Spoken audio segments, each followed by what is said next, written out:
Hello mga kabayan, gusto ko lang mag-share din sa inyo sa nalaman ngayon at nalaman ko na rin at nalaman na rin ng iba at sa hindi pa nakakaalam ay share ko lang din sa inyo para malaman nyo rin. Kasi ganito yung guys, itatopic ko ngayon tungkol sa honey. Kasi meron din akong honey at sarili kong gawa at sariling produkto ko ng honey. So, ngayon guys, napagkaalaman na the whole world market ng honey ay hindi totoo. Ibig kong sabihin, ang honey na binibili nyo ay hindi 100%, kundi ay 25% lang and the rest is zero. Masasabi kong zero, alam nyo naman siguro, ang syrup ay sugar at water yan guys. Ngayon guys, baka maitanong nyo, bakit nalaman? Kasi the whole world yan guys na chine-check nila bago ilagay sa mga department store or sa mga store na malalaking company. Ito kasi nila guys, lalo na dito sa Germany, chine-check talaga yan kung pwedeng ibebenta. Ang nangyari ay, nang pag-check na yon, chine-check naman talaga nila yan kung 100% nga ba o ilang percent lang ang doon sa loob ng honey. So, masasabi ko lang guys na yun ay fake honey. Masasabi kong fake honey dahil hinaluan nila ng syrup. At kung maitanong nyo kung bakit nakalusot, ibig sabihin, di ba, sana na-check bakit nakalusot? Kasi sa DRNA, may nilagay sila doon, lalo na sa ibang bansa. Hindi ko na lang anuhin yung kung anong mga bansa ang pinuntahan nila para i-check ang honey ha. Hindi ko na lang, para ano lang ba, pero na ano na yun, na ayoko lang na sa akin din manggaling, pero ang totoo talaga ay sinasabi ko ngayon na yung honey binibili nyo ay hindi 100% dyan sa market. Kasi guys, may mga halo na yan. Diba nakikita nyo na may nakalagay kung ilang percent dyan sa loob? Hindi totoo yan guys. May nilalagay sila dyan na ganong percent pero hindi totoo yan. Na halimbawa, sabihin nilang 90%, hindi guys, 20% lang yan, or 25%, yun ang pinakamataas. Meron 20% at 10%. Ang lahat ng yan guys ay zero. Ginagawa nila. Tinatawag na namin dito pansa. Pinapansa nila yan. The whole night na paikot-ikot para makitang honey na talagang pure. Pero hindi po yun. Sugar po yun in the water. Nag-share lang kasi ako guys, kasi may sarili akong honey at ito yung honey ko, o diba? Ayan. Ayan ang honey ko. Ito yung honey ko ngayong 25, ngayong year. Kunti lang ang ko ngayon, kunti lang ang na produkto ko kasi nagkaroon nga ng wala silang masyadong nakuhang pagkain doon sa labas. I mean, sa flour or yan. Basta kunti lang. At least, meron ako guys na sarili kong honey. Hindi ko naman na sarili kong honey ay meron kasi kang honey. Sariling bees. Yes, pero sinishare ko lang guys yung nalaman ngayon at kinalaman ngayon.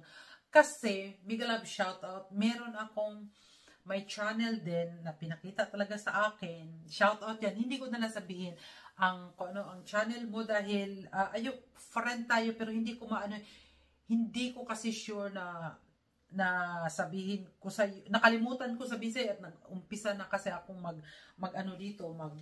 mag-video at hindi na kita natawagan at hindi ko rin nasabi sa iyo. Pero masasabi ko lang kung ano man ang percent dyan sa honey na binili nyo ay hindi kung nakalagay 80% or 100%, hindi po yung totoo.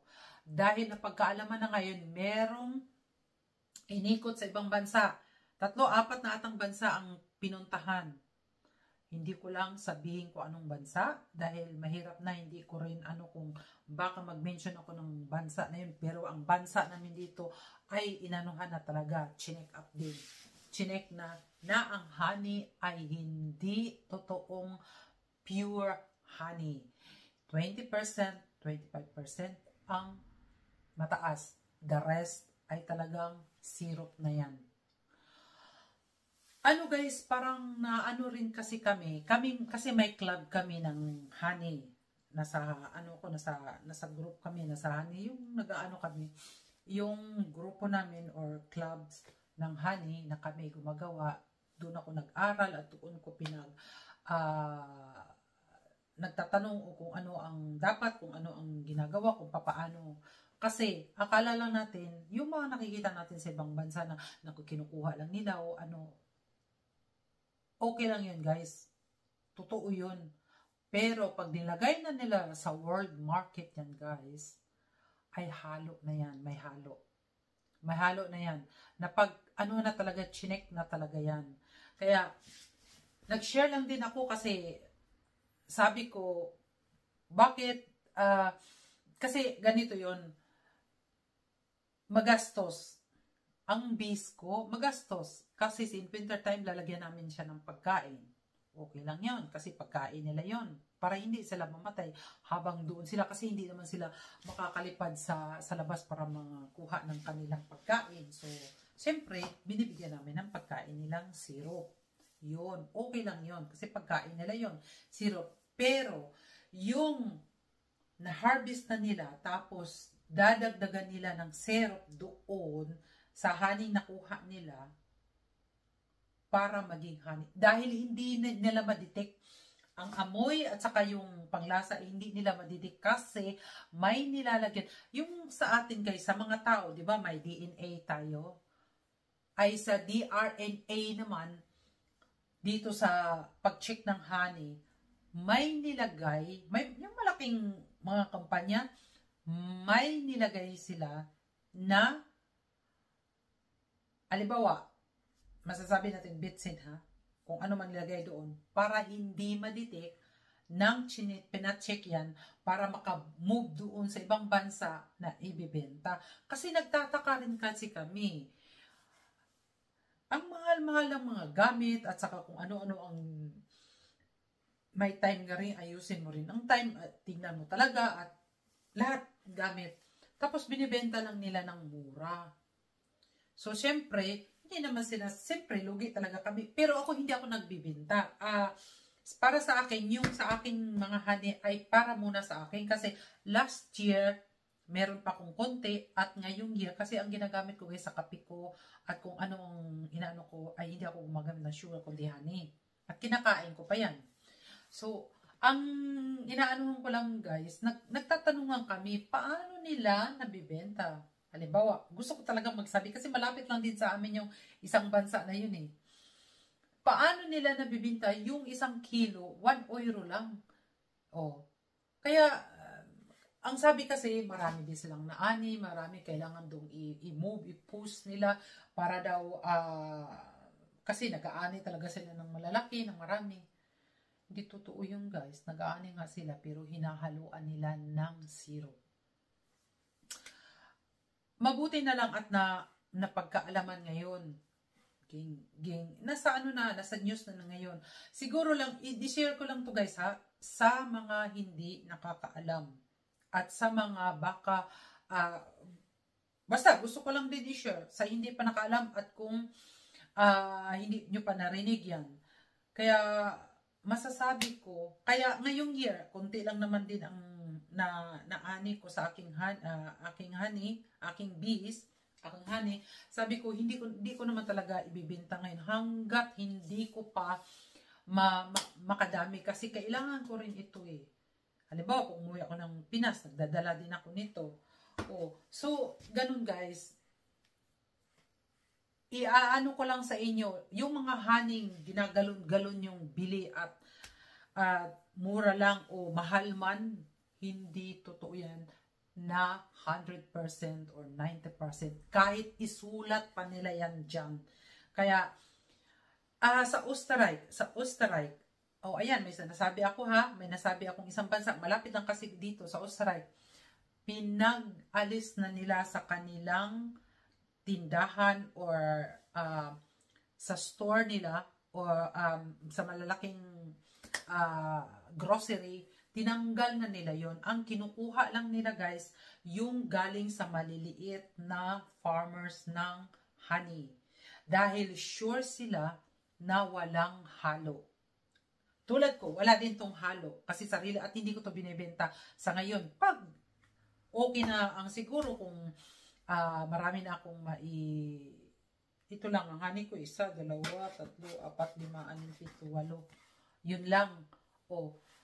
So, kailangan ko rin yan. Kailangan din namin. At kinakain ko yan.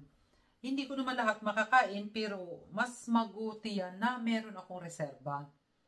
At pag sakaling, marami na kaming honey next year. So, at saka hindi lang yan. Binibigay ko rin sa mga kaibigan ko kung ano yung mga, halimbawa, regalo. Kung halimbawa, isinasama ko yan sa mga may birthday or whatever, or magbisita, ayun ang ginagamit ko na pangregalo. Pero, yung binibenta ko ngayon, wala, hindi. Kasi kailangan ko rin yan, guys. So, guys, ang maano ko lang, wag na kayo maniwala na 100% ang honey na binili nyo. Totoo yan, guys. Kasi, yun na yun. Ito yung 100% kasi sa akin to. At akong gumawa at alam ko. So, syempre, hindi naman lahat ay makakagawa at hindi rin lahat na magkaroon ng bees or honey or whatever. Ang inaano ko lang guys sa inyo, pag bumili kayo ng honey, ay doon na lang kayo bumili sa mismong gumagawa ng honey. Mahal man, sure na sure ka na honey talaga. Kasi yung binibili yan sa market, sa malalaking market, ay syrup yan guys, may halo.